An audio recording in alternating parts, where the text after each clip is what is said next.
પરિમલ દેસાઈ, સત્યાગ્રહ સ્મૃતિ trust ઉપપ્રમુખ, સર્વોદય charitable ટ્રસ્ટનો મંત્રી અને સાતેક ટ્રસ્ટો સાથે સંલગ્ન છું અને ગાંધી વિચારમાં ખૂબ લગાવ છે. આજે ગાંધી જયંતિ વિશે આયોજન કરવામાં આવ્યું છે, એના વિશે કઈ માહિતી? અમે શું છે કે ઉમાશંકર જોશી અને રમણલાલ સોની લિખિત એક પુસ્તક છે જેનું નામ છે આપણા ગાંધી બાપુ.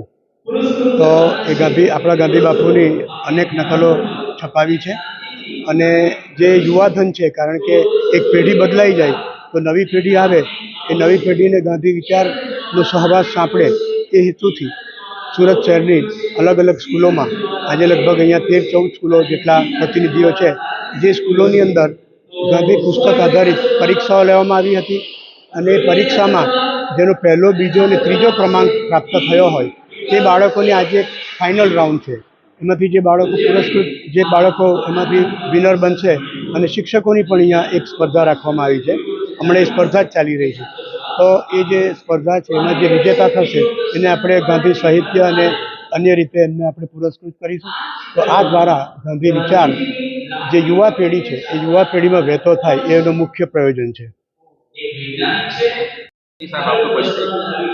મારું નામ પ્રકાશ કોન્ટ્રાક્ટર, માઢા વિભાગ યુવા કોળી સમાજ પર્યટન ટ્રસ્ટના પ્રમુખ તરીકે જવાબદારી છે.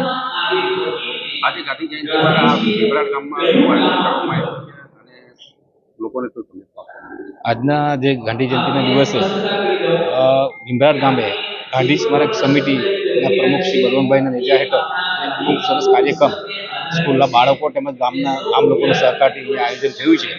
અને ગાંધી એક શબ્દ નથી પણ એક વિચારધારા છે અને ગાંધી બાપુની જે વિચારધારા છે કે એમના સત્ય અને અહિંસાના બે અમુક શસ્ત્રો છે અને એ શસ્ત્રને કારણે આજે એમને જે બ્રિટિશ સલ્તનતને હલાવી અને આપણે જે આઝાદી અપાઈ ભારત દેશને, એના માટે એમને આપણે આ દિવસે ખાસ યાદ કરીએ છીએ.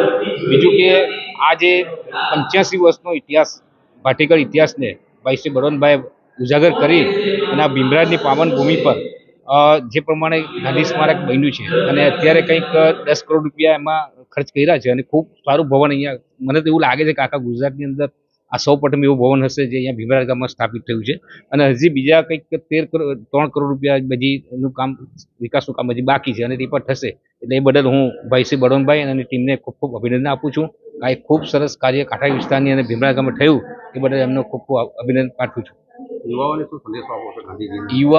યુવાનો ખાસ કરીને અત્યારની જે યુવા વર્ગ છે અને જે આ ગાંધીની વિચારધારા છે, સત્ય અને અહિંસા, અને આ બંને શસ્ત્રો સાથે રાખીને આ યુવાનોને આગળ વધવાનું ખાસ કહેવામાં આવે છે કે અત્યારની જે આ પરિસ્થિતિ, સાપણ પરિસ્થિતિ છે, આપ સૌ જાણો છો.